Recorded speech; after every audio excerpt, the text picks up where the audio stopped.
Atlas, koautorsko delo ćerke Sofije Lancos Maldini i oca Slobodana Maldinija. Ozbiljan je poduhvat u svakom smislu. Atlas je knjiga koja obuhvata biografije i radove preko 400 naših likovnih umetnika iz oblasti primenjenih umetnosti i dizajna Srbije. Knjigu smo radili Sofija Lancos Maldini i ja.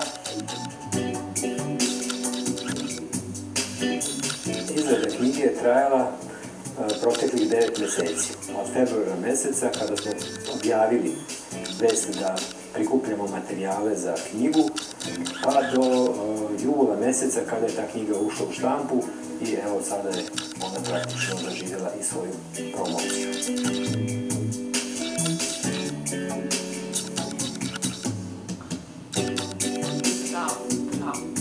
Knjiga je koncipirana tako da na jasan, jednostavan način predstavi ličnosti naših najpoznatijih likovnih umetnika, primenjenih umetnosti i dizajnera, putem kratkih, jasnih, jednostavnih biografija koje su svima razumljive, a potom i putem njihovih fotografija, njihovih radova koje su naravno heterogeni jer se radi i o arhitektima i dizajnerima, fotografima, scenografima, kostimografima i tako dalje.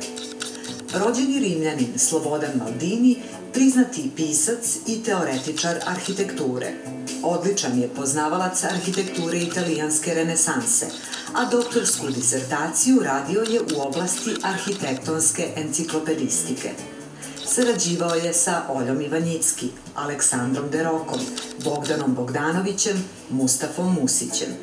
Brojni konkursi, izložbe, nagrade, spomenici deo su biografije Slobodana Maldinija, kojoj sada dodaje i Atlas.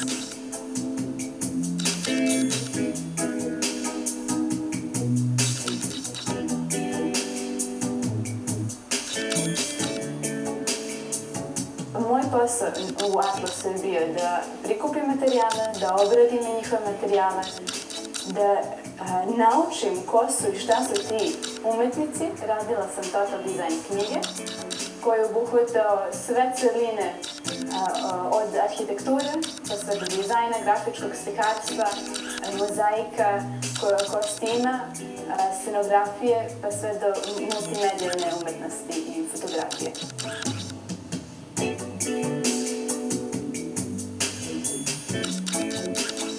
Sofija Lancos Maldini živela je i školovala se u Beogradu, Nemačkoj, Novom Sadu.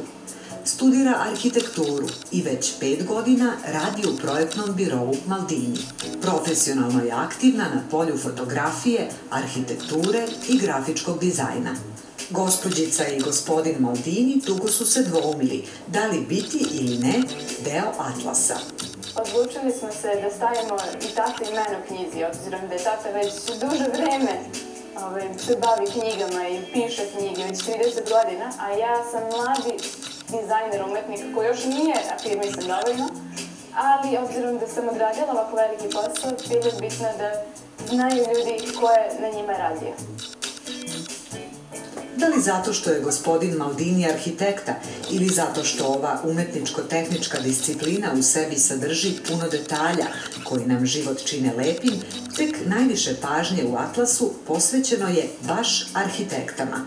Sve u svemu, ova knjiga odličan je presek aktuelne scene primenjene umetnosti u Srbiji, vredan primerak koga treba imati.